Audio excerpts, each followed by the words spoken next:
Surgery కంటే hospital bill అంటేనే భయం. అదే మధ్య తరగతికి అందుబాటు ధరలో వైద్యం. Medistar hospitals. నమస్కారం, వెల్కమ్ టు ఐ డ్రీమ్. ధర్మ మార్గం విత్ విజిత కార్యక్రమానికి స్వాగతం.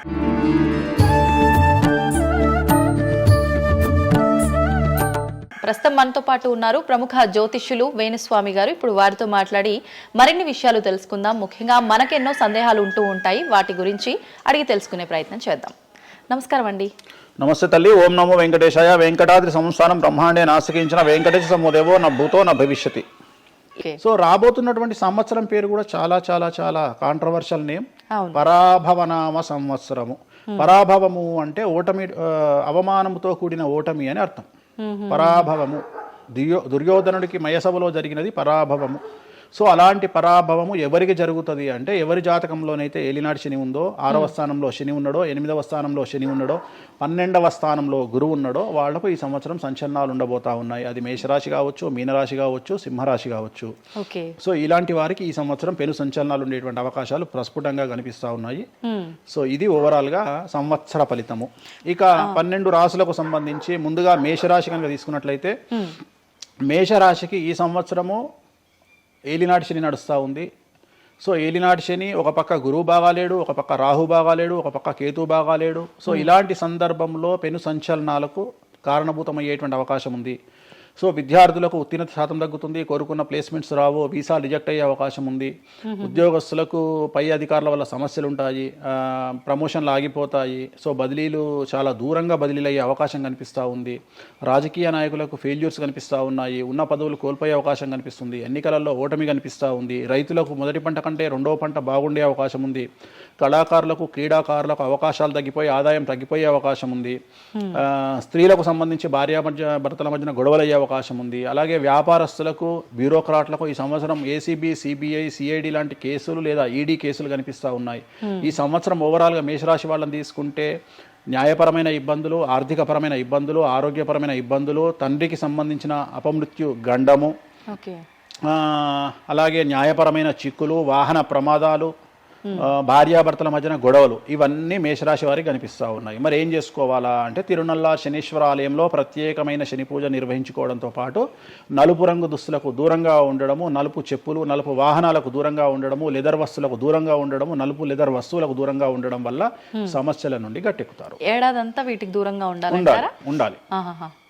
మరి నెక్స్ట్ వృషభ రాశి. సో వృషభ రాశి వారికి ఈ సంవత్సరం 100కు ఇంచుమించుగా 75% అనుకూలంగా ఉంది. రాహువు, కేతువు, గురువు, శని అనుకూలత కనిపిస్తూ ఉంది. చాలా బాగుండబోతా ఉంది. ఈ సంవత్సరం మే నుండి విపరీతమైన రాజయోగం పట్టబోతా ఉంది. చాలా అనుకూలంగా ఉంది. విద్యార్థులకు ఉత్తీర్ణత శాతం ఉంటుంది. స్త్రీలకు అనుకూలమైన ఫలితాలు ఉంటాయి. స్త్రీలకు మీ ఇంట్లో కమాండింగ్ అంతా మీదే ఉంటుంది. రాజకీయ నాయకులకు ఎన్నికలలో విజయాలు సాధిస్తారు. డబ్బులు ఎక్కువ ఖర్చైనా విజయాలు సాధిస్తారు. అలాగే రైతులకు 2 పంటల దిగుబడి, రాబడి బాగుంటుంది. విద్యార్థులకు కోరుకున్న ప్రదేశాల్లో సీట్లు వస్తాయి. ఉత్తీర్ణత శాతం పెరుగుతుంది. అవివాహితులకు వివాహ యోగ సూచనలు కనిపిస్తున్నాయి. సంతానం లేని వారికి సంతాన యోగం కనిపిస్తూ ఉంది. వ్యాపారస్తులకు, అన్ని రంగాల వ్యాపారస్తులకు అనుకూలమైన ఫలితాలు ఉండబోతా ఉన్నాయి. క్రీడాకారులకు, కళాకారులకు అవకాశాలు, ఆదాయము పెరుగుతాయి. ఓవరాల్గా ఈ సంవత్సరం పూర్తి స్థాయిలో మీకు ఎటువంటి సమస్యలు కనిపించడం లేదు. చాలా బాగుంది కాబట్టి మీకు ఎటువంటి రెమెడీస్ అవసరం లేదు. వీలైతే సోమవారం నాడు శివాలయంలో రుద్రాభిషేకాన్ని నిర్వహించుకోండి. సో నెక్స్ట్ మిథున రాశి. ఈ సంవత్సరం ఏదైనా రాశి 100కు 110% అనుకూలంగా ఉంది అంటే మిథున రాశి. సో గురువు, రాహువు, కేతువు అన్ని గ్రహాలు అనుకూలంగా ఉన్నాయి. పట్టిందల్లా బంగారంగా ఉంటుంది. గురువు అతిచారం వల్ల మీ జాతకం చాలా బాగుండబోతా ఉంది. గత 10 సంవత్సరాల నుండి మీరు పడుతున్నటువంటి కష్టాలన్నీ తొలగిపోయే అవకాశాలు కనిపిస్తూ ఉన్నాయి. సో కొత్త స్పీడ్తో ముందుకు వెళ్ళండి. కొత్త ఆలోచనలు చేయండి. ఎంత గొప్పగా జీవితంలో ముందుకెళ్లాలో ప్లాన్ చేయండి. చాలా గొప్పగా ఆలోచించండి, చిన్నగా ఆలోచన చేయకండి. గురువు విపరీత రాజయోగాన్ని ఇవ్వబోతా ఉన్నాడు. దైవబలం మీకు అనుకూలంగా ఉంది. గురుబలం మీకు అనుకూలంగా ఉంది. శనిబలం మీకు అనుకూలంగా ఉంది. కాబట్టి కొత్త వ్యాపారాలు ప్రారంభించండి. విపరీతమైనటువంటి చాలా గొప్పగా కలలు కనండి. ఆ కళలను సాకారం చేసుకునే దిశగా ప్రయాణం చేయండి. విద్యార్థులకు అనుకూలంగా ఉంది. ఉద్యోగస్తులకు అనుకూలంగా ఉంది. వ్యాపారస్తులకు అనుకూలంగా ఉంది. రైతులకు 2 పంటలు అనుకూలంగా ఉంది. సో ప్రతి వాళ్ళు చెరువులు, తర్వాత చేపల చెరువులు, రొయ్యల చెరువులు పండించే వాళ్ళకు అనుకూలంగా ఉంది. పౌల్ట్రీ ఫామ్ వాళ్ళకు అనుకూలంగా ఉంది. రాజకీయ రంగం వారికి అనుకూలంగా ప్రజల్లో మంచి మార్పులు కనిపిస్తూ ఉన్నాయి. స్త్రీలకు మీదే కమాండింగ్గా ఉంటుంది. కుటుంబంలో మీరు ఏం చెప్తే అది జరిగేటువంటి అవకాశాలు కనిపిస్తూ ఉన్నాయి. సో మిథున రాశి వారికి పూర్తి స్థాయిలో అనుకూలంగా ఉంది. ఎటువంటి రెమెడీస్, ఎటువంటి పూజలు అవసరం లేదు. అద్భుతం అయితే వీళ్ళది.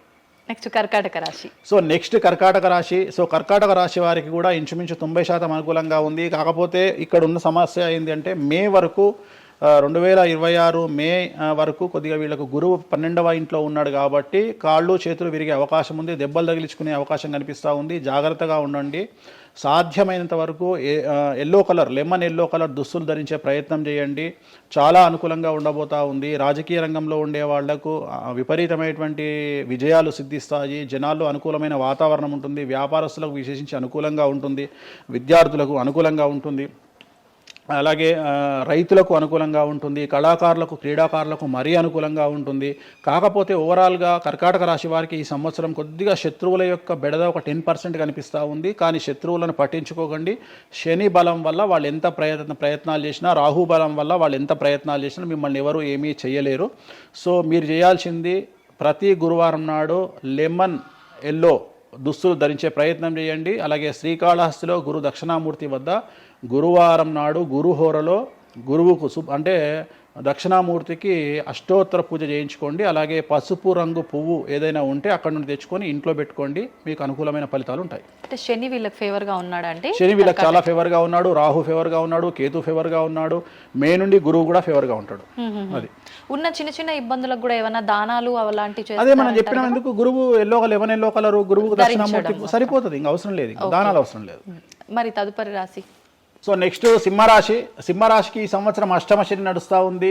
గురువు వ్యతిరేకమైన ఫలితాలు. రాహు కేతువు చాలా నెగిటివ్గా ఉన్నారు. సో ఇంచుమించుగా 4 గ్రహాలు వ్యతిరేకమైన దిశలో ఉన్నాయి. అష్టమ శని అంటే తల్లికి ఆరోగ్యపరమైన ఇబ్బందులు ఉంటాయి, మానసికమైన ఇబ్బందులు ఉంటాయి, శారీరకమైనటువంటి అనారోగ్య సమస్యలు ఉంటాయి. అలాగే ఆర్థికపరమైన ఇబ్బందులు, న్యాయపరమైన చికాకులు ఉంటాయి. జాగ్రత్తగా ఉండండి. నలుపు రంగు దుస్తులకు దూరంగా ఉండండి. విద్యార్థులకు సమస్యలు, ఉద్యోగస్తులకు సమస్యలు, వ్యాపారస్తులకు సమస్యలు, ఈడీ కేసులు, పోలీస్ కేసులు, బ్యూరోక్రాట్స్కు సిబిఐ కేసులు, రైతులకు పంటల దిగుబడిలో నష్టము, కళాకారులకు, క్రీడాకారులకు వాళ్ళ అవకాశాలను ఇతరులు దక్కించుకునేటువంటి అవకాశం కనిపిస్తూ ఉంది. స్త్రీలకు భార్యాభర్తల మధ్యన గొడవలు. సో ఓవరాల్గా సింహరాశి వారికి ఏ రంగంలో వారైనా సమస్యలు కనిపిస్తూ ఉన్నాయి. అష్టమ శని ప్రభావం కనిపిస్తూ ఉంది కాబట్టి నలుపు రంగు దుస్తులకు దూరంగా ఉండండి. తిరునల్లార్ శనీశ్వర ఆలయంలో ప్రత్యేకమైన శని పూజను నిర్వహించుకోవడం ద్వారా సమస్యల నుండి గట్టెక్కుతారు. ఓకే. సో నెక్స్ట్ కన్యారాశి. ఈ సంవత్సరం కన్యారాశి వారికి ఇంచుమించు 75% అనుకూలంగా ఉండబోతా ఉంది. శని, అలాగే కుజుడు, రాహువు, కేతువు, గురువు అనుకూలతల వల్ల చాలా అనుకూలంగా ఉండబోతా ఉంది. ఒకే ఒక్క సమస్య ఈ సంవత్సరం ఉండేది, భార్యాభర్తల మధ్యన ఈగోలు కానీ క్లాషెస్ కానీ వచ్చే అవకాశం ఉంది. సో కాంప్రమైజ్ అవ్వడానికి ప్రయత్నించండి. భార్య దగ్గర భర్త, భర్త దగ్గర భార్య కాంప్రమైజ్ అవ్వండి. ఈగోలకు పోవద్దు, జెలస్లకు పోవద్దు. ఆర్థికపరమైన అంశాల్లో జాగ్రత్తగా ఉండండి. విద్యార్థులకు అనుకూలత కనిపిస్తూ ఉంది. రాజకీయ నాయకులకు అనుకూలత కనిపిస్తూ ఉంది. వ్యాపారస్తులకు, కళాకారులకు, క్రీడాకారులకు విశేషమైన యోగం లభించబోతూ ఉంది. న్యాయస్థానాల్లో పనిచేసే వాళ్లకు, న్యాయ సంబంధమైన వృత్తిలో ఉండే వాళ్లకు అనుకూలమైన ఫలితాలు ఉండబోతూ ఉన్నాయి. స్త్రీలకు విశేషించి అనుకూలంగా ఉండబోతూ ఉంది. సో ఈ సంవత్సరం కన్యారాశి వారికి పూర్తిగా అనుకూలమైనటువంటి ఫలితాలు కనిపిస్తూ ఉన్నాయి. వీరు చేయాల్సినటువంటి రెమెడీ, సోమవారం నాడు రుద్రాభిషేకాన్ని శివాలయంలో నిర్వహించండి. సమస్యల నుండి గట్టెక్కుతారు. సో నెక్స్ట్ తులారాశి. తులారాశి వారికి 6వ స్థానంలో శని కనిపిస్తూ ఉన్నాడు. కాకపోతే గురువు విపరీత రాజయోగాన్ని ఇవ్వబోతా ఉన్నాడు. వీళ్ళకి గురు బలము మరియు దైవ బలం అనుకూలంగా ఉండడం వల్ల మీ జీవితాన్ని కొత్తగా ప్రొజెక్ట్ చేసుకునేటువంటి అవకాశం మీకు దేవుడు కల్పిస్తూ ఉన్నాడు. ముందుకు వెళ్ళే ప్రయత్నం చేయండి. చాలా కొత్తగా మిమ్మల్ని మీరు ఆవిష్కరించుకునే ప్రయత్నం చేయండి. మిమ్మల్ని మీరు కొత్తగా సమాజానికి చూపించుకోండి. దానివల్ల మీ ఆలోచనలు మార్చుకోండి. చాలా గొప్పగా థింక్ చేయండి. గొప్పగా కలలు కనండి. వాటిని సాకారం చేసుకోండి. గురువు అనుకూలంగా ఉన్నాడు. కాకపోతే కుటుంబంలో పెను సంచలనం జరిగే అవకాశం కనిపిస్తూ ఉంది. 6వ స్థానము భాగ్యానికి మరియు శత్రుత్వానికి కారకుడు కాబట్టి శని వల్ల సంచలనం జరిగే అవకాశం ఉంది. విద్యార్థులు, ఉద్యోగస్తులు, వ్యాపారస్తులు, కళాకారులు, క్రీడాకారులు, రైతులు, అలాగే రాజకీయ నాయకులు ఎవరైనా సరే వాళ్ళ జీవితంలో ఏదో ఒక పెను సంచలనం జరిగే అవకాశం కనిపిస్తూ ఉంది. నలుపు రంగు దుస్తులకు దూరంగా ఉండండి. తిరునల్లార్ శనీశ్వర ఆలయంలో ప్రత్యేకమైన శని పూజ నిర్వహించడం ద్వారా సమస్యల నుండి బయటపడతారు. నెక్స్ట్ వృశ్చిక రాశి. వృశ్చిక రాశి వారికి అర్ధాష్టమ శని వెళ్ళిపోయింది. శని, గురువులు అనుకూలంగా ఉన్నారు. రాహు, కేతువులు అనుకూలంగా ఉన్నారు. కళాకారులు, క్రీడాకారులు, ఉద్యోగస్తులు, విద్యార్థులు, వ్యాపారస్తులు, రైతులు, రాజకీయ నాయకులు, స్త్రీలు, అన్ని రంగాల వారికి పూర్తిగా 100కి 100% అనుకూలంగా ఉన్నటువంటి రాశి వృశ్చిక రాశి. పూర్తి స్థాయిలో విశాఖ 4, అనురాధ 1, 2, 3, 4, జ్యేష్ఠ 1, 2, 3, 4, 9 పాదాల వారికి విశేషించి రాజయోగంగా భావించాల్సి ఉంటుంది.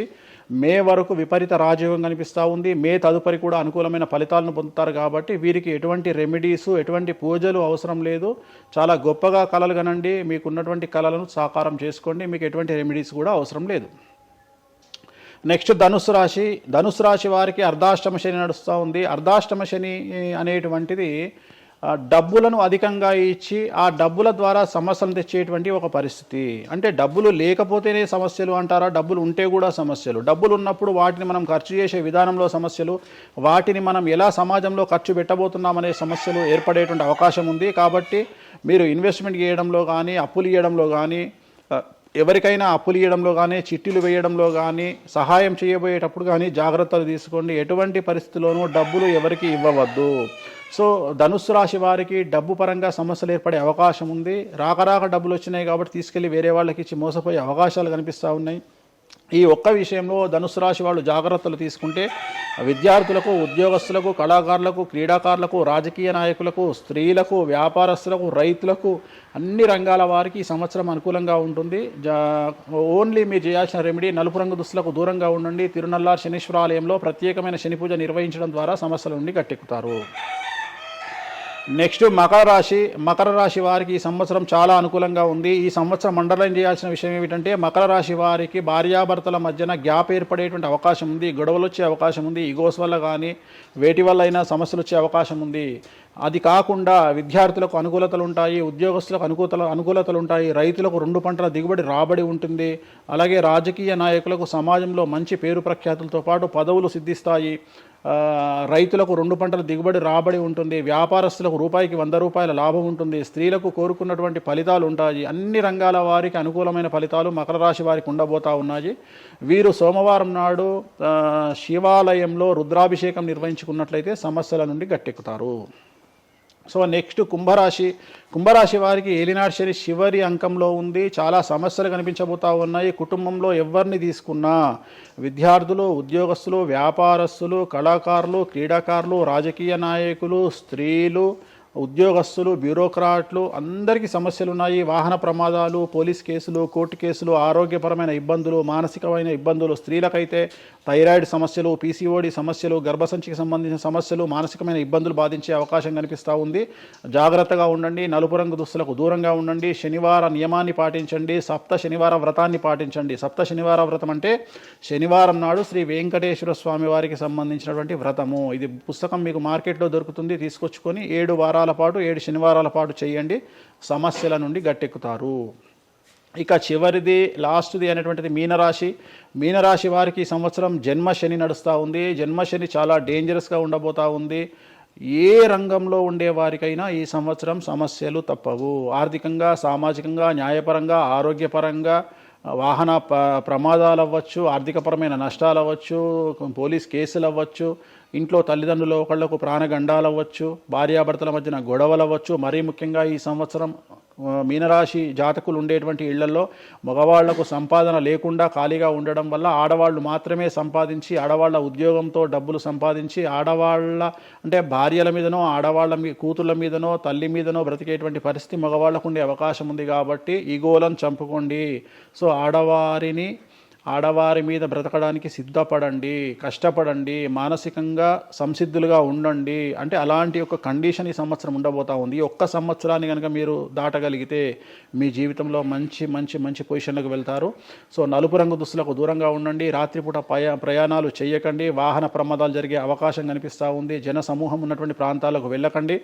సో జాగ్రత్తలు తీసుకోండి. నలుపు రంగు దుస్తులకు దూరంగా ఉండండి. తిరునల్లార్ శనీశ్వర ఆలయంలో ప్రత్యేకమైన శని పూజ నిర్వహించడం ద్వారా సమస్యల నుండి బయటపడతారు. ఇప్పుడు ఈ రాశి ఫలాల్ని ఈ మధ్యకాలంలో చాలా మంది ఫాలో అవుతున్నారండి. ఇది అక్షరం అంటే పేరులో మొదటి అక్షరాన్ని బట్టి ఫాలో అవ్వాలా, లేదంటే డేట్ ఆఫ్ బర్త్ బట్టి వచ్చే రాశిని ఫాలో అవ్వాలా? ఇది పేరులో దానికి సంబంధం లేదు. డేట్ ఆఫ్ బర్త్ ప్రకారం చూసుకోవాలి. రెండోది ఇది గోచారం. గ్రహచారం వేరు, గోచారం వేరు. ఇది జస్ట్ గోచారం ప్రకారం ఎలాగైతే మనము సౌరమానం ప్రకారము మనం చూసుకుంటామో అలా ఇది ఓన్లీ చాంద్రమానం ప్రకారము మీ నక్షత్రం ప్రకారం చూసుకోవాల్సిందే. మళ్ళీ వ్యక్తిగతమైన జాతకం వేరు. అంటే ఒక 3-4 రాశులు మినహాయించి అన్ని రాశుల వారికి కొంచెం ఇబ్బందికర పరిస్థితులే ఉన్నాయి. దానికి మీరు చెప్పిన రెమెడీస్ చేసుకుంటే సరిపోతుంది. ధన్యవాదాలు. మళ్ళీ జ్యోతిష్యం మూఢనమ్మకము అని చెప్పి కొట్టిపారేసే వాళ్ళు కూడా ఎక్కువైపోయారేమో అనిపిస్తుంది. అసలు ఈ జ్యోతిష్యం అనేది ఎంతవరకు ఒక కీలక పాత్ర పోషిస్తుంది ప్రతి మనిషికి కూడా?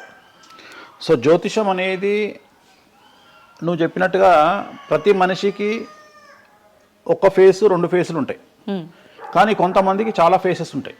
ఉదాహరణ వేణుస్వామికి 2 ఫేస్ ఉండొచ్చు, అంటే సామాజికంగా ఒకటి, ప్రైవేట్గా ఒకటి. కానీ సమాజంలో ప్రస్తుతము తెలుగు రాష్ట్రాల్లో ఒక మనిషికి 5 ముఖాలు ఉన్నాయి. అంటే తెలుగు రాష్ట్రాల్లో ఎందుకు చెప్తున్నానంటే భారతదేశాన్ని మొత్తం కంపేర్ చేసినప్పుడు భారతదేశానికి సంబంధించినటువంటి రాజకీయాలు వేరు, తెలుగు రాష్ట్రాల రాజకీయాలు వేరు. భారతదేశం సోషల్ మీడియా వేరు, తెలుగు రాష్ట్రాల సోషల్ మీడియా వేరు. భారతదేశం న్యూస్ ఛానల్స్ వేరు, తెలుగు రాష్ట్రాల న్యూస్ ఛానల్స్ వేరు. సో ప్రతిదీ తీసుకుంటే తెలుగు రాష్ట్రాలకు సంబంధించి చాలా ప్రత్యేకమైనటువంటి స్టైల్లో మనం ప్రజెంట్ వెళ్తా ఉన్నాము. ప్రత్యేకించి తెలుగు రాష్ట్రాలు ఇంతకు ముందు ఒకటే రాష్ట్రానికి పరిమితం అయ్యి ఉండే, అది ఇప్పుడు హైదరాబాద్ కూడా అంటుకుంది. సో 2 రాష్ట్రాలు ఇంచుమించుగా సేమ్ స్టైల్లో వెళ్తున్నాయి. సో జ్యోతిషం నమ్మాలా వద్దా అనేది పక్కన పెడితే, ఎప్పుడే కానీ దేని గురించి ఎవరు మాట్లాడినా 2-3 విషయాల గురించి మాట్లాడతారు. ఒకటి ఐడెంటిటీ, ఒకటి బ్రాండు, ఒకటి ప్రత్యేకించి పిఆర్ స్ట్రాటజీ. ఇప్పుడు బ్రాండ్ అనేది వేణుస్వామి అంటే ఒక బ్రాండ్. వేణుస్వామి జ్యోతిషం గురించి మాట్లాడుతున్నాడు అంటే చాలా మంది వెయిట్ చేస్తారు, జరిగిందా జరగలేదని విశ్లేషించుకుంటారు. అదొక పద్ధతి. వేణుస్వామిని విమర్శించే వాళ్ళు ఏం చేస్తారంటే వాళ్ళు ఐడెంటిటీ క్రైసిస్లో ఉంటారు. సో వాళ్ళు వేణుస్వామిని విమర్శించినా లేకపోతే ఒక పెద్ద వ్యక్తిని విమర్శించినా వాళ్లకు దానివల్ల ఐడెంటిటీ వస్తుంది. మామూలుగా వాళ్ళు విమర్శిస్తే ఎవడు పట్టించుకోడు, వేణుస్వామిని విమర్శిస్తే పట్టించుకుంటారు. అలా కాకుండా కొంతమంది ఇది ఏమంటారు హేతువాదులు అనొచ్చు, లేదంటే నాస్తికులు అనొచ్చు, ఇంకోటి అనొచ్చు. సో వీళ్ళందరూ ఏంటంటే ప్రత్యేకించి హిందూ మతానికి సంబంధించిన జ్యోతిష్యం గురించి మాట్లాడతారు, హిందూ మతానికి సంబంధించిన పండుగల వినాయకుని గురించి మాట్లాడతారు. మొత్తం ప్రపంచమంతా పొల్యూటెడ్ అయ్యి కలుషితమై సర్వం సంకనాగిపోయినా ఎవడు పట్టించుకోడు, కానీ వినాయక చవితి ముందు రోజు మాత్రం నిద్రలేస్తారు వీళ్ళందరూ. అట్లనే అసలు ఈ ప్లాస్టిక్ వల్ల అసలు నూనె ఎట్లా వస్తుంది, ఎందుకంటే 90 రూపాయలకు 1 కిలో నూనె ఎట్లా తింటున్నాం మనము అని ఆలోచించాడు ఎవరు లేడు. కొన్ని లక్షల మంది రోజు మందు తాగి సిగరెట్ తాగి వస్తుంటే ఎవరికే ఉండదు, కానీ ఖచ్చితంగా దీవాళి ముందు రోజు మనం కాల్చే క్రాకర్స్కి మాత్రమే వీడిలో విజృంభిస్తాడు. సో ఇవన్నీ కూడా ఐడెంటిటీ క్రైసిస్ అవ్వచ్చు, లేదా పని కట్టుకుని విమర్శించాలి అవ్వచ్చు. మనం ఏం నమ్ముతాము అంటే లెక్కలు నమ్ముతాం. 2002కు పూర్వము 2002 తర్వాత తీసుకుంటే జ్యోతిష్యాన్ని నమ్మేవారి సంఖ్య, హిందూ మతాన్ని నమ్మేవారి సంఖ్య 9% పెరిగింది. సో ఇది వేణుస్వామి సొంత కవిత్వం కాదు, గూగుల్ చేస్తే గూగుల్లో మీకు కనిపిస్తుంది పర్సెంటేజ్ ఎంత పెరిగింది అనేది.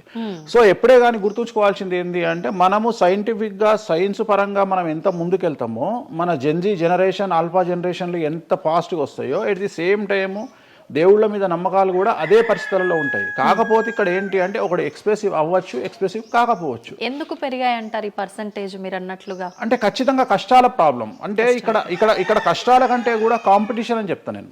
సో ఇప్పుడు ఏమైపోయింది అంటే విపరీతమైనటువంటి కాంపిటీషన్లోకి నెట్టబడ్డాం మనం అందరము కూడా. అంటే ఏమైపోయింది అంటే ఒక 1990కి పూర్వము మనం సంపాదించుకునే సొమ్మంతా కూడా దాచిపెట్టుకొని ఆ డబ్బును దాచుకొని మన కుటుంబాలు తింటాయి, మన పిల్లలు తింటాయి అనే ఆలోచన ఉండేది. 2000 సంవత్సరం తర్వాత ఏమైపోయింది అంటే మనం సంపాదించుకున్నది మనమే ఎంజాయ్ చేయాలి, ఒక కారు కొనుక్కోవాలి, సో లగ్జరీ లైఫ్ లీడ్ చేయాలి, 10 మందికి చూపించుకోవాలి. అంటే స్వతహాగా అనుభవించడం కంటే కూడా 10 మందికి చూపించుకోవాలి అనేటువంటి ఒక పనికిమాలిన భావన జనాల్లో చాలా వచ్చింది. ఇది ఎంతవరకు కరెక్ట్ అంటే తప్పు చెప్తున్నా. ఇప్పుడు ఉదాహరణ ఇన్ఫ్లుయెన్సర్స్ చూస్తుంటే అసలు యాక్చువల్గా వినాయక చవితి అనేది చవితి రోజు చేసుకోవాలి, కానీ వీళ్ళు ఏం చేస్తున్నారు వినాయక చవితికి 2 రోజుల ముందరనే వినాయక చవితి చేసుకొని దాన్ని మొత్తం ఎడిట్ చేసి అంతా చేసి వినాయక చవితి నాడు పోస్ట్ చేస్తారు. సో దీనివల్ల వాళ్ళ ఖచ్చితంగా ఎఫెక్ట్ అవుతుంది. ఎందుకు ఎఫెక్ట్ అవుతుంది అంటే ఇప్పుడు మాంగళ్యం ఉంది, ఉదాహరణ మెడలో మంగళసూత్రం అనేది ధరిస్తారు అమ్మాయిలు. వీళ్ళు ఏం చేస్తున్నారు ఈ మధ్యన అంటే కొంతమంది అమ్మాయిలు వెస్ట్రన్ కల్చర్కు బానిసలైన అమ్మాయిలు ఏం చేస్తారంటే దాన్ని ఏమంటారు బ్యూటీ పార్లర్కి పోయినప్పుడు ఈ మంగళసూత్రాన్ని తీసి అట్లా పక్కకు పెడతారు. సో మళ్ళీ ఎప్పుడైతే నువ్వు ఆ మంగళసూత్రాన్ని వేసుకుంటున్నావో ఆ సమయం కనుక మంచిది కాకపోతే ఎఫెక్ట్ అవుతుంది ఫ్యామిలీ. సో అందుకని నువ్వు చేసేటువంటి వినాయక చవితి పూజ కరెక్ట్ సమయంలో చేయకపోతే అది నెగిటివ్ అయ్యేటువంటి అవకాశం ఉంది. సో ఇట్లా ఇన్ఫ్లుయెన్సర్స్ ఉదాహరణ ఇప్పుడు జనరల్గా బేసిక్గా మనము ఒక యూరోప్ కంట్రీకి పోతున్నాము, ఒక దుబాయ్కి పోతున్నాము అంటే మనం అక్కడికి పోయినాక షాపింగ్ చేస్తాం. కానీ ఇప్పుడు ఉన్నటువంటి జనరేషన్లో వీళ్ళందరూ ఏంది, ఇక్కడ షాపింగ్ చేసి మళ్ళీ అక్కడ షాపింగ్ చేస్తారు. అవునండి. అంటే చాలా విచిత్రం అయిపోయింది. అంటే ఖచ్చితంగా సంవత్సరానికి ఒక 10 డొమెస్టిక్ టూర్లు, ఖచ్చితంగా సంవత్సరానికి ఒక 5 ఇంటర్నేషనల్ టూర్స్. ఇవన్నీ దేనికోసము అంటే సమాజానికి మా దగ్గర డబ్బులు ఉన్నాయి అని చూపించుకోవడం కోసము, ఆర్భాటాలు. సో ఆర్భాటాల కోసము. సో నేను జనరల్గా ఏం చెప్తా అంటే first build your own brand. First brand build చేసుకున్నాక తర్వాత నువ్వు బ్రాండ్కి అలవాటుగా. ఇప్పుడు ఒక అనామకుడు, ఒక మామూలు మనిషి రేంజ్ రోవర్ కార్ వేసుకొని వస్తే జనాలందరూ రేంజ్ రోవర్ కార్ను చూస్తారు. అదే ఒక సూపర్ స్టార్, ఒక ప్రభాస్, ఒక మహేష్ బాబు వస్తే మహేష్ బాబుని చూస్తారు, ప్రభాస్ని చూస్తారు, కానీ కార్ను చూడరు. సో నేనేమంటే ఫస్ట్ నువ్వు దాన్ని తయారు చేసుకో. ఇప్పుడు ఉదాహరణ ఒక బాలీవుడ్ హీరోయిన్ ఉంది, ఆ బాలీవుడ్ హీరోయిన్ ఒక ఎల్వి హ్యాండ్ బ్యాగ్ వేసుకుంది, సపోజ్ అది ఫేకే అనుకుందాం, బట్ జనాలు అందరూ అది ఒరిజినల్ అనుకుంటారు. అదే ఒక మామూలు అమ్మాయి నిజంగానే ఎల్వి బ్రాండ్ వేసుకుంది, కానీ అది ఫేక్ అనుకుంటారు. సో అందుకని ఫస్ట్ నీ బ్రాండ్ నువ్వు నిలబెట్టుకున్న తర్వాత అప్పుడు నువ్వు బ్రాండ్స్ జోలికి వెళ్ళు. ఇప్పుడు సో ప్రస్తుతం సమాజంలో ఈ జ్యోతిష్యం గురించి విమర్శించే వాళ్ళ సంఖ్య ఎందుకు ఎక్కువైంది అంటే వాళ్ళకు వ్యక్తిగతమైన అంశాలు చాలా ఉంటాయి. They want subject. అంటే ఏమైపోయింది, ఇప్పుడు ఎగ్జాంపుల్, ఇప్పుడు నేనే ఒక యూట్యూబ్ ఛానల్ పెట్టుకున్నా, నన్ను నేను ఓన్గా జర్నలిస్ట్గా నన్ను నేను గుర్తించుకున్నా, నాకు సబ్జెక్ట్ కావాలి అంటే అట్లీస్ట్ నేను ప్రతిరోజు కనీసం ఒక 10 నుండి 15 వీడియోలు చేయాలి అంటే నాకు ఆ మనిషితో పని లేదు, ఆ వ్యవస్థతో పని లేదు, ఆ సబ్జెక్టుతో పని లేదు. నేను రాకెట్ గురించి నేనే మాట్లాడతా, జ్యోతిష్యం గురించి నేనే మాట్లాడతా, రైతు గురించి నేనే మాట్లాడతా, పిడకల గురించి నేనే మాట్లాడతా. అంటే లాస్ట్కు నాకు కావాల్సింది ఏంది అంటే నాకు వ్యూవర్స్ కావాలి. అట్లీస్ట్ నేను పెట్టే సబ్జెక్టుకు నాకు తెలియకున్నా సరే దాని గురించి కంటి చూపు గురించి నేనే మాట్లాడతా, క్యాన్సర్ గురించి నేనే మాట్లాడతా, ఎయిడ్స్ గురించి నేనే మాట్లాడతా. అంటే కాదేది విమర్శకు అనర్హం. అంటే నీకు సబ్జెక్టు తెలుసా తెలియదా అంటే ఇంగితం ఉండేవాడు కంట్రోల్ చేసుకో. ఇప్పుడు నాకు సిగ్గు శరము ఇంగితం ఉంది. ఇప్పుడు ఆ కెమెరామెన్ తీసేటువంటి కెమెరాకు సంబంధించి ఆయన ఎట్లా పెట్టాలి ఫోకస్, ఆయన లెన్స్ ఎంత అడ్జస్ట్ చేసుకుంటాడు ఏంది అనేది నాకు సంబంధం లేని వ్యవహారం. కానీ నేను అసలు దానిలోకి వెళ్ళను. కానీ అదే విశ్లేషకుల పేరుతో ఉండేటువంటి యూట్యూబ్ ఛానల్స్ అవ్వచ్చు, ఇంకొకళ్ళు అవ్వచ్చు, వాళ్ళు ఏం చేస్తారు, దాన్ని కూడా వాళ్ళే జస్టిఫికేషన్ చేస్తారు. అంటే దాన్ని కూడా నువ్వు కెమెరా ఎట్లా పెట్టాలనో కెమెరామెన్కి వీళ్ళు నేర్పిస్తారు, వీళ్ళే డిస్కషన్. ఎందుకు అంటే వాళ్ళకి ఏదో ఒక 10,000 వ్యూవర్షిప్ పోతే ఇట్లా ఓవరాల్గా తీసుకుంటే నెలకి ఇంత వెళ్తుంది పైసలు. సో దీని మీద బ్రతికే వాళ్ళు, సో వాళ్ళు ఏం చేస్తారు, వాళ్ళు విమర్శలు చేస్తారు. సో అట్లనే హేతువాదుల ముసుగులో ఉండేవాళ్ళు విమర్శలు చేస్తారు. అన్నిటికంటే ప్రాబ్లం ఏమైపోయింది అంటే పొద్దున్న లేస్తే హిందూ మతం బాగుండాలి అంటే అసలు హిందూ మతానికి థ్రెట్ ఎవరితోనుంది? హిందువులతోనే ఉంది, ముస్లిమ్స్తో లేదు, క్రిస్టియన్స్తో లేదు. ఎందుకంటే వేరే వాళ్ళు మన జోలికి రావట్లా. ఎంతసేపు కప్పల భాగవతం లాగా మన జీవితంలో ఎలుకల భాగవతం లాగా ఒక ఎలుక ఇంకో ఎలుకని కిందికి గుంజుతుంది, ఒక కప్ప ఇంకో కప్పని కిందికి లాగుతుంది. అట్లనే హిందువులలో వేణుస్వామి ఆస్ట్రాలజికల్ ప్రిడిక్షన్స్ లో మంచిగా ఉన్నాడు అంటే వేణుస్వామి చెప్పింది ఏదైనా జరిగినప్పుడు వేయడానికి ఎవరికి మనసు రాదు, కానీ వేణుస్వామిని విమర్శించడానికి పొలోమంటే అందరూ వచ్చేస్తారు. అంటే మరి నేను హిందువునే కదా, నన్ను కిందికి లాగేవాడు హిందువే కదా, మరి ఇక్కడ హిందూ మతం ఏమవుతుంది? ఇప్పుడు సమాజంలో నేను అబ్జర్వ్ చేస్తున్నా, గత కొన్ని రోజుల నుండి, ఒక 6 నెలల నుండి, సంవత్సరం నుండి Telugu media in the sense నేను లోకల్ సోషల్ మీడియాలో హిందూ మతాల పేరు మీద కొత్త వర్షన్ వచ్చింది. ఏంటి అంటే హిందూ ఆచార వ్యవహారాలను విమర్శించడము చాలా కామెడీ అయిపోయింది. ఒక ఆయన ఈ మధ్యలో ఇంటర్వ్యూ చూసిన నేను, అసలు దుర్గమాల లేదంటాడు ఆయన. నేను షాక్ అయినా, నేను ఇనుంటావు నువ్వు కూడా. నాకు ఆశ్చర్యం అనిపించింది. దుర్గమాల లేదు అంటే అమ్మవారి మాల, జనరల్ గా భవానీమాల కరెక్ట్ వర్డ్, భవానీమాల లేనే లేదు, అసలు చరిత్రలో లేదు అంటాడు. అంటే సమాజము ఏదో విధంగా భక్తి మార్గం వైపు వెళ్తుంది అంటే నువ్వు సంతోషంగా ఫీల్ అవ్వాలి. కానీ దాన్ని కూడా విమర్శించేవాడు ఎందుకంటారు ఇలా అంటే వీళ్ళందరూ పండితులు కాదు, వీళ్ళందరూ standing comedians or sitting comedians. ఒక ఆయన కూర్చొని మాటలు చెప్తాడు, వాళ్ళు నవ్వడం స్టార్ట్ కాగానే ఈయన మర్చిపోతాడు. ఈయన మర్చిపోయి, అంటే ఆడవాళ్ళు నవ్వుతుంటారు, మగవాళ్ళు నవ్వుతుంటే ఈయన ఆనందానికి పరవశుడు అయ్యి ఇంకా వాళ్ళు నవ్వుతున్నారు కదా అని రెచ్చిపోయి ఇంకా గ్రహాలు లేవు, దేవుడు లేడు, ఏది ఒక బ్రాహ్మణుడు అయ్యుండి, ఒక పండితుడు అయ్యుండి టోటల్ మన సబ్జెక్టుకు వ్యతిరేకంగా మాట్లాడుతూ ఉంటాడు. అట్లనే ఆయన ఎవరో భవానీమాల లేదు అంటాడు. నీకు వచ్చిన నష్టమేముంది? నువ్వు మొగోడివైతే భవానీమాల కాదు, ఎవరైతే కోయంబత్తూరులో ఈషా ఫౌండేషన్లో లింగభైరవ అమ్మవారు లేదని చెప్పు, అది నీ గొప్పతనం. నిజంగా లింగభైరవ అమ్మవారు లేనప్పుడు లేదని చెప్పు. ఆమె క్రియేటెడ్ గాడు, చెప్పొచ్చు కదా లేదు అని. ఎందుకంటే అక్కడ భయం ఏంటంటే ఎవరు తంతడు అని.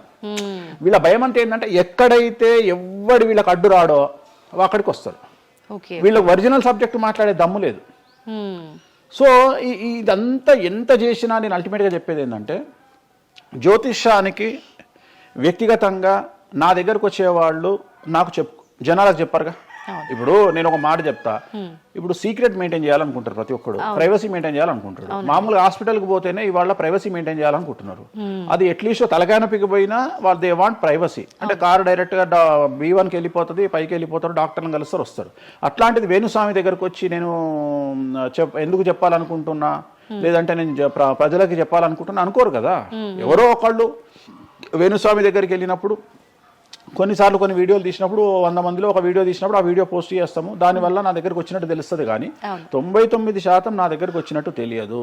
నా దగ్గరికే కాదు, జ్యోతిషం అనేది ఎక్స్ట్రీమ్గా జనాల్లోకి వెళ్తున్నది. ఎట్ ది సేమ్ టైం భక్తి అనేది జనాల్లోకి వెళ్తున్నది. దాన్ని భయం అంటమా భక్తి అంటమా పక్కన పెడితే ఈరోజు జనాలు ముక్కోటి కానీ ఇతరత్ర పండుగలు కానీ జనవరి 1 కానీ జనాలు విపరీతంగా దేవాలయాల్లో ఉంటున్నారు. అంటే జనాలకు దేవుడి మీద కానీ శాస్త్రాల మీద కానీ వచ్చినటువంటి నమ్మకము, ఈ నమ్మకాన్ని ఎవరో ఒకళ్ళు వచ్చి టీవీలో కూర్చొని చెప్పినంత మాత్రాన పోదు. సో ఇది జనాల్లోకి విపరీతంగా వెళ్తానే ఉంటుంది. జనాలు ఎప్పుడే కానీ ఎంత వెస్టర్న్ కల్చర్కి వెళ్ళినా నమ్మకము అనేది ఒకటి ఉంటుంది. మనల్ని నమ్మించేది, మనల్ని బ్రతికించేది నమ్మకము. ఈ నమ్మకం లేకపోతే మనకు జీవితం లేదు. సో ఈ జ్యోతిష్యము అనేది అంధకార బంధురంలో ఉండేటువంటి ఒక వ్యక్తిని బయటకు తీసుకురావడానికి, జరగబోయే నష్టాన్ని చెప్పడానికి మాత్రమే పనికి వచ్చేటువంటి శాస్త్రము. అంతేగాని నువ్వు 50 ఏళ్లకు నరుకుతావు, 40 ఏళ్లకు కారు కొంటావు, ఈ సొల్లు పురాణం చెప్పాల్సిన పని లేదు. జరగబోయేటువంటి నష్టాన్ని గనక చెప్పగలిగితే జ్యోతిష్యము దాన్ని సరి చేసుకోవడంతో పాటు మానసికంగా స్ట్రాంగ్ అవ్వడానికి ఆ వ్యక్తికి చాలా చాలా చాలా ఉపయోగపడుతుంది. భార్యాభర్తలు తన్నుకొని చస్తారు, విడిపోతారు అని చెప్పడంలో ఉద్దేశము మీరు విడిపోండి అని కాదు.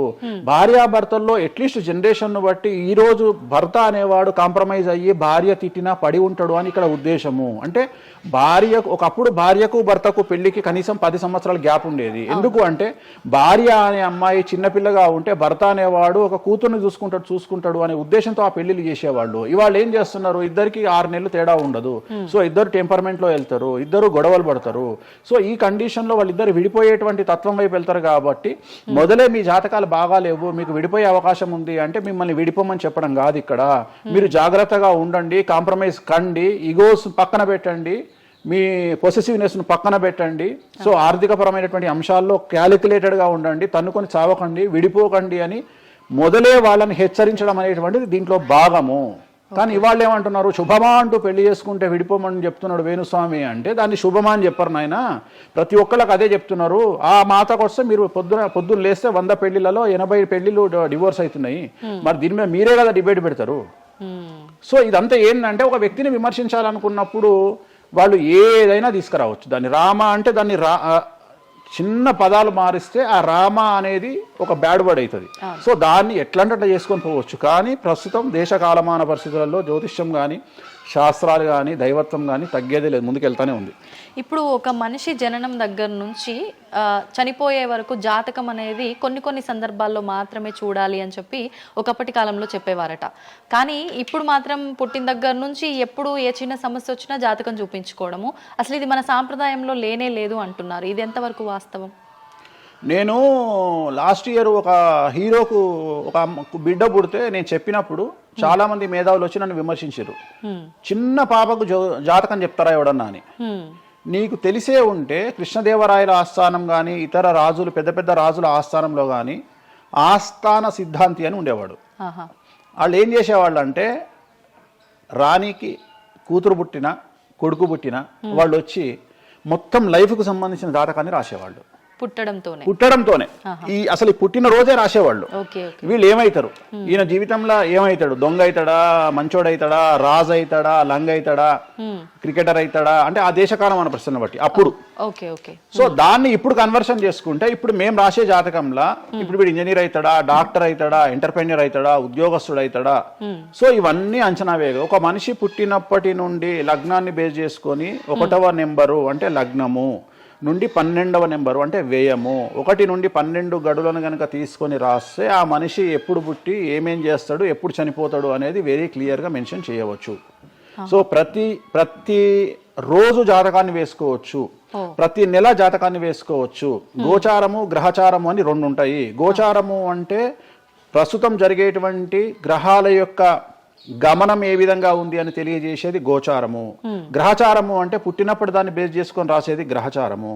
జనరల్ గా తెలుగు రాష్ట్రాల్లో చాంద్రమానాన్ని మాత్రమే బేస్ చేసుకొని జాతకాలు రాస్తారు. కానీ వేణుస్వామి ఒక్కడే చాంద్రమానము, సౌరమానము, బార్హస్పత్యమానము అనే 3 విభాగాలను బేస్ చేసుకొని జాతకాలు రాస్తాడు. ఈ మూడో విభాగం ఏంటి? చాంద్రమానము అంటే చంద్రుడిని బేస్ చేసుకొని రోజున్నర పాటు చంద్రుడు ఒక రాశిలో ఉండేదాన్ని చాంద్రమానము అంటారు. ఇది మన దక్షిణ భారతదేశంలో వాడతాము. సౌరమానము అంటే సూర్యుడు, రవి ఒక నెలలో ఒక రాశిలో ఉంటాడు, దాన్నే మనం సౌరమానము అంటాము. అలాగే బార్హస్పత్యమానము అంటే బృహస్పతిమానము, సంవత్సరం పాటు గురువు ఒక రాశిలో ఉండేదాన్ని బార్హస్పత్యమానము అంటాము. మనము పుట్టినప్పటి నుండి కనీసము నాకు తెలిసి గత 1000 సంవత్సరాలు లేనటువంటి చరిత్ర ఈ సంవత్సరము 2026లో మనం చూడబోతా ఉన్నాము. గురువు ఒకే సమయములో 6 నెలల్లో 3 రాశుల్లోకి ప్రవేశిస్తా ఉన్నాడు. అంటే జనరల్ అరుదు కాదు, అసలు మనం ఎప్పుడు చూడలే. అందుకనే ఈ సంవత్సరం చాలా పెను సంచలనాలు ఉంటాయి. 2026లో గురువు మిథునం, కర్కాటకం, సింహం 3 రాశుల్లోకి వచ్చి మళ్ళీ రివర్స్ వస్తున్నాడు కర్కాటకానికి. సో చాలా విచిత్రమైనటువంటి ఒక గమనాన్నిగా మనం చూడాల్సి వస్తుంది. ఇది చాలా పెను సంచలనాలకు అంటే సృష్టిలోనే ఒక విచిత్రమైనటువంటి అనుభూతిని మనం పొందబోతా ఉన్నాము, మంచి చెడులు పక్కన పెడితే. సో ఇలాంటి పరిస్థితి నుండి జాతకాలను విశ్లేషించడము ఇవన్నీ కూడా నడుస్తాయి. ఇప్పుడు కొన్నిసార్లు మనిషి కొన్ని సందర్భాల్లో ఇబ్బంది వచ్చినప్పుడు నా తలరా తింటే భగవంతుడు ఇంకా రాసేశాడు, నేనేం మార్చలేను అంటుంటారు. కొన్నిసార్లు భగవంతుడిని పక్కన పెట్టి, తలరాతను పక్కన పెట్టి మనం గట్టిగా ఒకటి అనుకుంటే అయిపోతుంది అని అంటూ ఉంటారు. మీరు ముందుగానే ఒక శిశువు జననం అయినప్పుడే వాళ్ళ మొత్తం లైఫ్కి సంబంధించిన జాతకం ఇవ్వగలుగుతాము అన్నారు. మరి మధ్యలో ఇప్పుడు చెప్తున్న వాళ్ళ విధానాలను బట్టి మనం అనుకుంటే అయిపోతుంది, ఏదైనా మనం ప్రయత్నం చేస్తే మారుతుంది, భగవంతుడు దాన్ని మార్చేస్తాడు కొన్ని ప్రయత్నాల వల్ల అంటారు. ఈ రెండిట్లో అసలు దేన్ని నమ్మాలంటారు? ఇప్పుడు భగవంతుడు రాసినాడు, మన జాతకము మారదు, మన తలరాత మారదు అని అనుకుంటే అలాంటి వాళ్ళందరినీ మనం చేయాల్సింది ఏంటంటే, వాళ్ళకి ఎవరికైనా హార్ట్ అటాక్ రాగానే వాళ్ళని అట్లనే బెడ్ మీద కూర్చోబెట్టి ఎదురుగా ఫోటో పెట్టి దేవుని మొక్కమని చెప్పాలి. హాస్పిటల్కి ఎవరిని పంపించొద్దు. ఎందుకంటే తలరాత కదా, భగవంతుడు రాసేసిండు కదా. మరి ఎందుకు మరి అనవసరంగా అంబులెన్స్కి ఫోన్ చేయడము, హాస్పిటల్కి వెళ్ళడం ఎందుకు? పనిలేని పని కదా. అంటే నీ ప్రయత్నము, హార్ట్ అటాక్ వచ్చినా కానీ నిన్ను తీసుకుపోయి హాస్పిటల్లో అడ్మిట్ చేస్తున్నారు. సో హాస్పిటల్లో నిన్ను టైంకు తీసుకుపోవాలా వద్దా అని డిసైడ్ చేసేది జాతకం. నువ్వు బతుకుతావా బ్రతకవా అని డిసైడ్ చేసేది జాతకం. ఇక్కడ నేను తోపు నేను తురుము అని అనుకుంటే నడవదు. నేను తోపు నేను తురుము అనుకోవద్దు. చాలా మంది చాలా రకాలుగా కష్టపడతారు. కష్టపడితేనే సుఖపడతాము, కష్టపడితేనే జీవితం అభివృద్ధిలోకి వస్తుంది అనుకుంటే అతి కష్టం పడేది గాడిద. సో అతి కష్టం పడేది డ్రైనేజీలో పనిచేసేటువంటి మున్సిపల్ వర్కర్స్. సో వాళ్లకు ₹1,00,000 రోజుకు జీతం ఇచ్చినా తక్కువ లేదు. అంటే వాళ్ళు ఊడ్చే చెత్త, వాళ్ళు తీసే చెత్త ఈ ప్రపంచంలో ఎవరూ భరించలేరు. అలాంటిది వాళ్ళు చేసే కష్టం మీద కంపేర్ చేస్తే ఈ ప్రపంచంలో ఇక కష్టం చేసే మనుషులే లేరుగా. మరి అలాంటి వారికి మనం ఇచ్చే జీతం ఎంత? 40,000, 50,000. కానీ వాళ్లకు కనీసం నెలకు 40 లక్షలని ఇవ్వాలి. అంటే నువ్వు చేసే కష్టానికి కాకుండా నువ్వు తెలివితో చేసే కష్టానికే విలువ ఎక్కువ.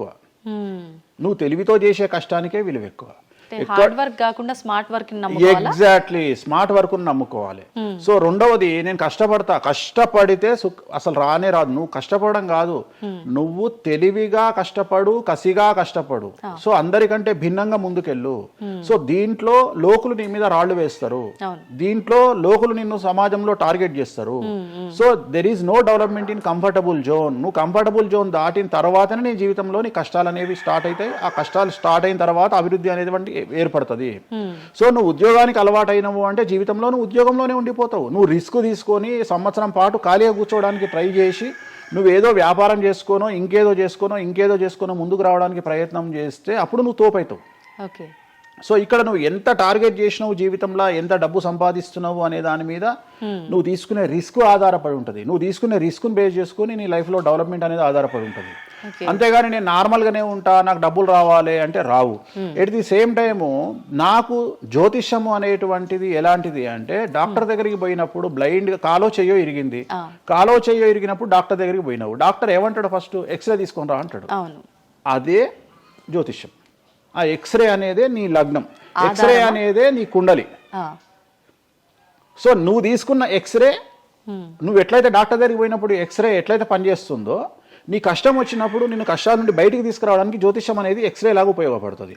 ఆ ఎక్స్రే అంటే నీ కుండలి. నీ కుండలి చూసినప్పుడు నీకు ఈ సబ్జెక్ట్లో ఈ ప్రాబ్లం ఎందుకు వచ్చింది, ఒక వ్యక్తికి హార్ట్ అటాక్ ఎందుకు వచ్చింది అంటే ఆయన జాతకంలో రవి కేతువు లేదా శని దృష్టి రవి మీద, లేదా కుజ రవులు 8వ ఇంట్లోనో లేకుంటే 6వ ఇంట్లోనో వ్యయంలో ఉన్నప్పుడు, అలాగే రవి కేతువులు 12వ ఇంట్లో కలిసినప్పుడు, అలాగే 6వ ఇంట్లో కలిసినప్పుడు, సో ఆ సందర్భంలో ఆ గ్రహ చిత్రంలో, ఆ దశా చిత్రంలో ఆ దశ వచ్చినప్పుడు, అంతర్దశ వచ్చినప్పుడు, ఏలినాటి శనిలోనో, ఆ షష్టమ శనిలోనో, అష్టమ శనిలోనో ఈ హార్ట్ అటాక్ అనేది వస్తుంది. అంటే జాతకంలో ఈ దశలను బట్టే కానీ మనం తీసుకుంటున్న ఆహార అలవాట్లను బట్టి కాదంటారా? ఏం తినని వాళ్లకు కూడా క్యాన్సర్స్ వస్తాయి, గుర్తుంచుకోవాలి. ఏం తినని వాళ్ళకు కూడా క్యాన్సర్లు వస్తాయి. చాలా మందికి ప్రస్తుతం సమాజంలో నాన్ వెజ్ తిననటువంటి వాళ్లకు కొలన్ క్యాన్సర్ వచ్చినటువంటి సంఘటనలు నాకు వేలల్లో తెలుసు. సో ఏం తప్పు చేస్తున్నారని అమ్మాయిలకు బ్రెస్ట్ క్యాన్సర్ వస్తుంది? ఆన్సర్ చెప్పు. Question mark. అవునా కాదా? థైరాయిడ్ తో ఏం పని చేస్తున్నామని థైరాయిడ్ ప్రాబ్లం వచ్చింది. సరే ఉదాహరణ లంగ్స్ క్యాన్సర్ అంటే నువ్వు సిగరెట్ తాగితే వచ్చింది. కానీ నువ్వు నమ్ముతావో నమ్మవో 100 మందిలో 40 మందికి లంగ్స్ క్యాన్సర్ వచ్చిన వాళ్ళకు సిగరెట్ అలవాట్లేదు. ఎందుకు వచ్చింది? సో చాలా మంది అంతెందుకు, కరోనాలో మంచి వాళ్ళు చచ్చిపోయారు, తాగుబోతులు ఎవరు తావాలా? అవును అవును. అసలు దీని మీద కదా నువ్వు సైంటిస్ట్ రీసెర్చ్ చేయాల్సింది. ఇంతమందిని చూసినా మనం రోడ్డు మీద బిచ్చమెత్తుకునేవాడు ఎవరు చచ్చిపోలే. రోడ్డు మీద బిచ్చమెత్తుకునేవాడు ఎవరు చచ్చిపోలే. ఎందుకు అంటే వాడి డైజెషన్ సిస్టమ్ అంత స్ట్రాంగ్ ఉంది, వాడి ఇమ్యూనిటీ పవర్ అంత స్ట్రాంగ్ ఉంది. అట్లనే మందు తాగే వాడి ఇమ్యూనిటీ పవర్ అంత స్ట్రాంగ్ ఉంది. తాగుబోతులు ఎవరు చచ్చిపోలే కరోనాలో. సో ఇవన్నీ నువ్వు ఎలా చనిపోతావు, ఏ రోగం వస్తుంది, ఏంది అనేది జ్యోతిష్యం ప్రిడిక్ట్ చేయగలుగుతుంది. జ్యోతిష్యం అనేది నీ లైఫ్ను డిసైడ్ చేసింది కాదు, నీ లైఫ్ను ఎలా మార్చుకోవాలి అనేది జ్యోతిష్యం డిసైడ్ చేస్తుంది. దేవుడు అనేవాడు నీ జాతకాన్ని రాసిండు, నీ తలరాత రాయలే. ఇక్కడ గుర్తుంచుకోవాల్సింది ఏంటంటే, నువ్వు ఏ సమయంలో పుట్టాలి అనేది డిసైడ్ చేసింది ఎవరు? దేవుడు. సో నువ్వు పుట్టినప్పుడు 9 గ్రహాల కాంబినేషన్స్ ఎక్కడున్నాయి? లగ్నంలో ఎవరున్నారు, ద్వితీయంలో ఎవరున్నారు, తృతీయంలో ఎవరున్నారు, చతుర్థంలో ఎవరున్నారు, పంచమంలో ఎవరున్నారు, షష్టమంలో ఎవరున్నారు, వ్యయంలో ఎవరున్నారు, అంటే నీకు ఏ రోగాలు రావాలి, నీకు దోస్తులు ఎట్లాంటి వాళ్ళు ఉన్నారు, నీ కుటుంబంలో నీకు బంధువులతో గొడవలు అయితేయా కావా, నువ్వు డబ్బు ఎంత సంపాదిస్తావు, ఉద్యోగం వల్ల సంపాదిస్తావా, వ్యాపారం వల్ల సంపాదిస్తావా, లేకపోతే బెట్టింగ్లకు పోయి నాశనం చేసుకుంటావా, లేకపోతే వ్యసనపరుడు పోయి నాశనం చేసుకుంటావా, సో అమ్మాయిలకు బానిసైతావా, అంటే ఇట్లాంటివన్నింటిని అనలైజ్ చేయగలిగినటువంటి శక్తి జ్యోతిష్యానికి ఉంది. జ్యోతిష్యము అనేది వేరు కాదు. నువ్వు ఏదైతే దేవుడు జాతకం రాసిండు, ఏదైతే తలరాత రాసిండు అంటుండో గదే గిది. అంటే పుట్టిన టైంని, ప్లేస్ని అన్నిటిని బట్టే ఈ ప్రిడిక్షన్. ఒక మనిషి పుట్టిన సమయాన్ని బేస్ చేసుకొని ఇప్పుడు నువ్వు మాట్లాడుతున్న దేవుడు రాసిన తలరాతనే జాతకం. తలరాత వేరు, జాతకం వేరు కాదు. నీ తలరాత అనేది ఈ లగ్నంలో ఉంది, ఈ కుండలిలో ఉంది. దీన్ని బేస్ చేసుకొని, దీన్ని చేతిలో పట్టుకొని నువ్వు ముందుకెళ్తే నీకు ఏ ప్రాబ్లం ఉండదు. ఒక్కసారి జ్యోతిష్కుని సంప్రదిస్తే కాదు, నువ్వు ప్రతి సంవత్సరము లేదా 2.5 సంవత్సరాలకోసారి శని మారినప్పుడల్లా నీ జాతకం మారుతుంటది. గోచారంలో మారుతుంటది, గ్రహచారంలో మారుతుంటది. నువ్వు ఎలాంటి చర్యలు తీసుకోవాలి, ఎలాంటి జాగ్రత్తలు తీసుకోవాలి, నీకు వాహన ప్రమాదాలు ఎప్పుడు వస్తాయి, ఆరోగ్యపరమైన ఇబ్బందులు ఎప్పుడు వస్తాయి, న్యాయపరమైన ఇబ్బందులు ఎప్పుడు వస్తాయి, నువ్వు ఎదిగిన తర్వాత నీకు శత్రువులు పెరుగుతారు, నువ్వు ఎంత శుద్ధపూసైనా, ఎంత మంచివాడివైనా, నువ్వు సమాజంలో ఎదిగి ఒక కారు కొనుక్కొని, ఒక ఇల్లు కొనుక్కొని, నీ బతుకు నువ్వు బ్రతుకుతున్నా నీ మీద జనాలు ఏడ్చి చస్తారు. నీకు శత్రువులు అనేవాళ్ళు ఏర్పడతారు. నువ్వు మంచి చేసినా శత్రువులు వస్తారు, చెడు చేసినా శత్రువులు వస్తారు. సో ఇలాంటి వాళ్ళందరి నుండి నువ్వు ఎట్లా తప్పించుకోవడానికి ఏమేమి పూజలు చేసుకోవాలి, ఏమేమి న్యాయపరమైన జాగ్రత్తలు తీసుకోవాలి, వీటన్నిటినీ క్రోడీకరించి చెప్పగలిగిన వాడు జ్యోతిష్కుడు. కాకపోతే జ్యోతిష్కుడికి దేశ కాల మాన పరిస్థితులను బేస్ చేసుకొని జాతకం చెప్పగలగడం రావాలి. ఎందుకంటే జ్యోతిష్యంలో ఉదాహరణ రవి, కుజ, కేతువు కలిసి ఉన్నప్పుడు సుఖవ్యాధి వస్తుంది. సో సుఖవ్యాధి అని మాత్రమే జ్యోతిష్యం చెప్పింది మాకు. అంతేగాని నీకు సిఫిలిస్, గనేరియా, ఎయిడ్స్, HIV అని చెప్పి రాయలే మాకు.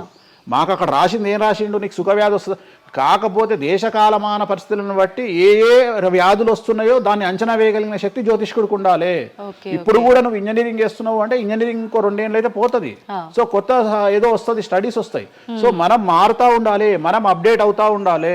ఎట్లయితే టెక్నాలజీ కోసము, ఎట్లయితే కెమెరా విషయంలో, ఎట్లయితే మైకుల విషయంలో అప్డేట్ అవుతున్నామో మేము కూడా జ్యోతిషం విషయంలో అప్డేట్ కావాలి. కానీ మమ్మల్ని అప్డేట్ అవ్వడానికి ఎవరు మాకు భుజం తట్టేవాళ్ళు కానీ, వెన్ను తట్టేవాళ్ళు కానీ, మమ్మల్ని ఎంకరేజ్ చేసేవాడు కానీ ఉండడు. ఎంతసేపు మా మీద దాడి చేద్దామని చూసేవాడే ఉంటాడు. మేము ఏదైనా విశ్లేషించి కొత్తది చెప్పుదాము అనేటువంటి ప్రయోగం చేయంగానే ఆటోమేటిక్గా రాకెట్ ఫెయిల్ అయితేనేమో సింపతి చూపిస్తారు, మేము చెప్పింది ఫెయిల్ కాగానే దాడి చేస్తారు. సెఫాలజిస్టుల పేరుతోని ప్రతి సంవత్సరము కనీసం ఒక 20-30 మంది ఫెయిల్ అయితేనే ఉంటారు ఎన్నికలలో. వాళ్ళ జోలికి ఎవడు పోడు. కానీ మేము ఎవడన్నా పుసుక్కున ఎక్కడన్నా ఎన్నికలు గెలువయ్యి అని చెప్పగానే మా మీద దాడి చేసే వాళ్ళు ఎక్కువ ఉంటారు.